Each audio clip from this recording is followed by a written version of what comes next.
கட்சியின் சார்பில் நாடு முழுவதும் காஷ்மீரில் பஹல்காமில் நடைபெற்ற சம்பவம் குறித்தும் மத பயங்கரவாதிகள் சட்டத்திற்கு புறம்பாக தங்கியிருக்கக்கூடிய வெளிநாட்டினர் இவர்கள் மீது நடவடிக்கை எடுக்க வேண்டும் என்பதற்காக ஆர்ப்பாட்டம் ஒவ்வொரு மாவட்டத்திலேயும் நடைபெற்றுக் கொண்டு வருகிறது. தமிழகத்திலே கூட ஒவ்வொரு மாவட்டத்திலேயும் ஒவ்வொரு மாநிலத்தினுடைய தலைவர்கள் நிர்வாகிகளுடைய தலைமையில இந்த ஆர்ப்பாட்டம் நடைபெற்று வருகிறது. இன்று கோவையிலே இந்த கண்டன ஆர்ப்பாட்டம் வெற்றிகரமாக நடைபெற்றது.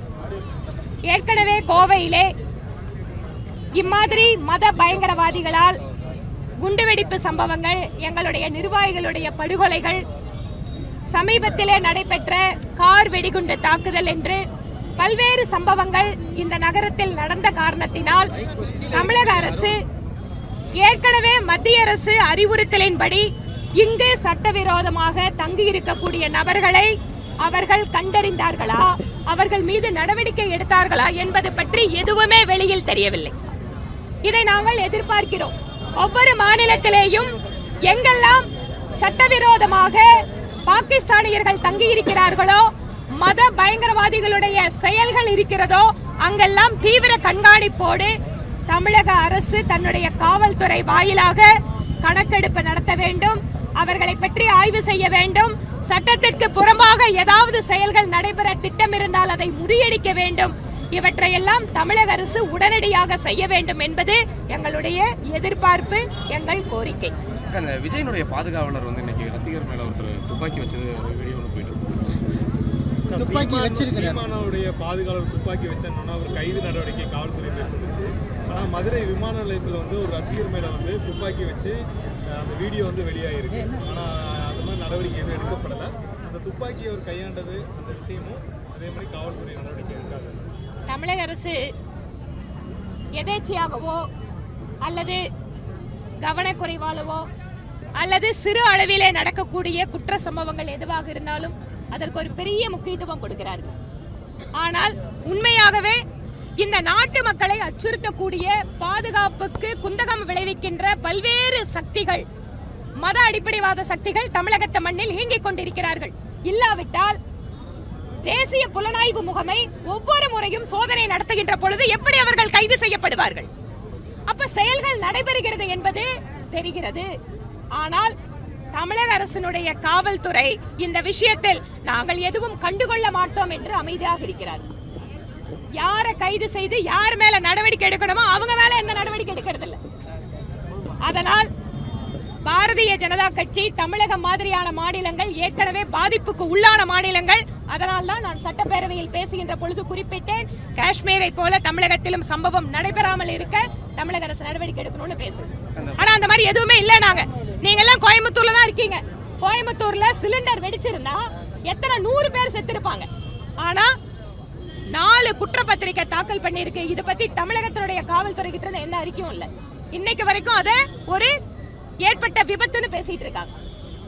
அதனால் அவர்களுடைய மனநிலையை மாற்றிக்கொள்ள வேண்டும்.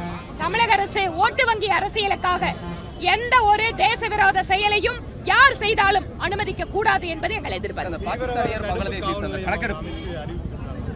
நான் கேட்கிறேன், சிலிண்டர் வெடிகுண்டு அந்த வழக்குக்கு பின்னால வழக்கு பதிவு பண்ணி அதுக்கு பின்னால தேசிய புலனாய்வு முகமை இத்தனை பேர் அரெஸ்ட் பண்ணிருக்கு. இது வரைக்கும் 17 பேர் குற்றவாளிகளாக கண்டறியப்பட்டிருக்கிறார்கள் சொன்னா அதுக்கு பின்னால நீங்க என்னென்னவெல்லாம் சொன்னீங்க?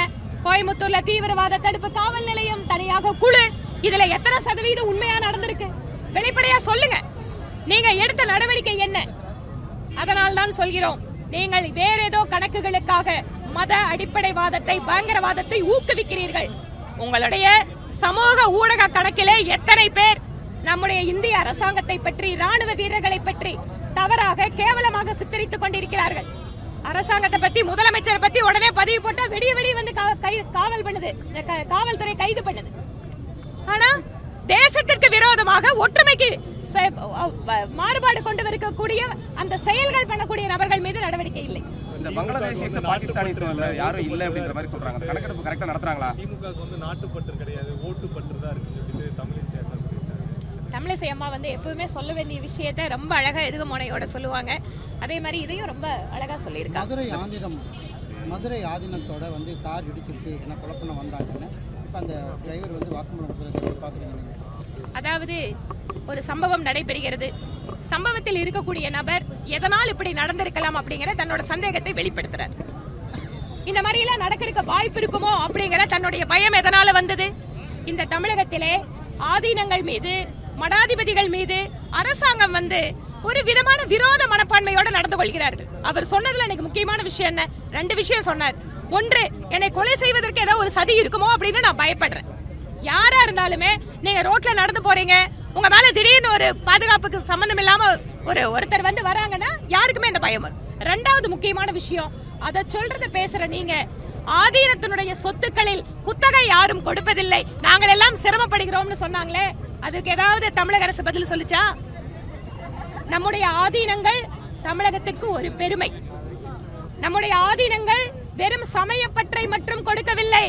இன்றைக்கு தமிழ் மொழியினுடைய அத்தனை சிறப்புகளும் வந்திருக்கிறது என்றால், அதனுடைய பழமை வெளிப்பட்டிருக்கிறது என்றால், அதற்கு தமிழகத்தினுடைய ஆதீனங்கள் காரணமாக இருக்கிறார்கள். அந்த ஆதீனங்களுடைய முயற்சியால் தமிழ் வந்து சிறப்புற்றிருக்கிறது. ஆனால் அந்த ஆதீனங்கள்லாம் எங்களுக்கு குத்தகை கொடுக்க மாட்டேங்கிறாங்கன்னு சொல்றாங்களே, தமிழக அரசு ஏதாவது நடவடிக்கை எடுக்கிறாங்களா? அவங்க கிட்ட இருந்து ஏதாவது பதில் வருதா? ஏன் அந்த குற்றச்சாட்டுக்கு பதில் வரல? அந்த பாகிஸ்தானி பங்களாதேஷ் வந்து சரியான முறையில் கணக்கெடுப்பு நடந்துட்டு எங்களுக்கு திருப்தி இல்லைங்க. ஏனென்றால் தமிழகத்தை பொறுத்தவரை பல்வேறு இடங்களில் சட்டவிரோதமாக பாகிஸ்தானியர்கள் தங்கி இருக்கிறார்கள். கோவையிலே கூட, துடியலூர் பகுதியில, இன்னும் கூட பல்வேறு இடங்களில், ஏன் தொண்டாமுத்தூர் பகுதியில, இந்த இடத்துல எல்லாம் சட்டவிரோதமாக வெளிநாட்டினர் தங்கி இருக்கக்கூடிய தகவல்களை அப்பப்ப கொடுத்துட்டு இருக்காங்க. ஆனா நடவடிக்கை எடுத்த மாதிரி எங்களுக்கு எதுவுமே தெரியல. இதை பற்றி அரசு வெளியிட வேண்டும் தகவல். ஆமா, நடவடிக்கை எடுத்தோம். இந்த முறை கூட கோவை, திருப்பூர், ஈரோடு மாதிரி மாவட்டங்களில் வெளிமாநில தொழிலாளர்கள் என்கின்ற போர்வையிலே பயங்கரவாதிகள் தங்கி இருப்பதாக தகவல்கள் கிடைக்கிறது என்கின்ற தகவலை பதிவு பண்ணோம். முதலமைச்சர் நாங்க நடவடிக்கை எடுக்கிறோம் வாக்குறுதி கொடுத்திருக்கார். ஆனா வெறும் வாக்குறுதியை நாங்கள் எதிர்பார்க்கவில்லை, செயல்களை எதிர்பார்க்கிறோம். அதுதான் சொல்றோம். சென்னை உயர்நீதிமன்ற நீங்க சொல்லுங்க வெளிப்படையா. சென்னை உயர்நீதிமன்ற நீதிபதி கோவை, திருப்பூர்ல வந்து மொத்தம் 40,000 பேர் இருக்காங்க, பங்களாதேஷ் உள்பட 40,000 பேர் இருக்காங்க, அதுக்கு ஸ்டேட்டஸே இல்லை நம்மகிட்ட அப்படின்னு அவரே சொல்லியிருக்காரு. அதுதான் நாங்களும் சொல்றோம்.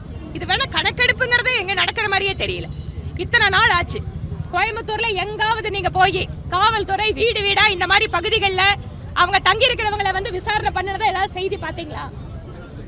எங்க நடந்தாலும் உங்களுக்கு செய்தி வருதில்ல. ஏன் இந்த செய்தி வரல? தமிழ்நாட்டுல எங்காவது நடக்குதான்னு பாத்தீங்களா? அதனாலதான் நாங்கள் சந்தேகப்படுகிறோம்.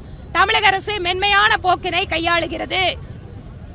Every picture here has its own kutti story. This is Anandan family. His dream home in the city is not just a dream anymore. Anwar's investment in a plot changed the plot of his whole life. John definitely couldn't live inside the box, so he thought a little outside the box. 15,000 happy stories in 12 years across many cities. You could also come home and be a part of this story. G Square, come home.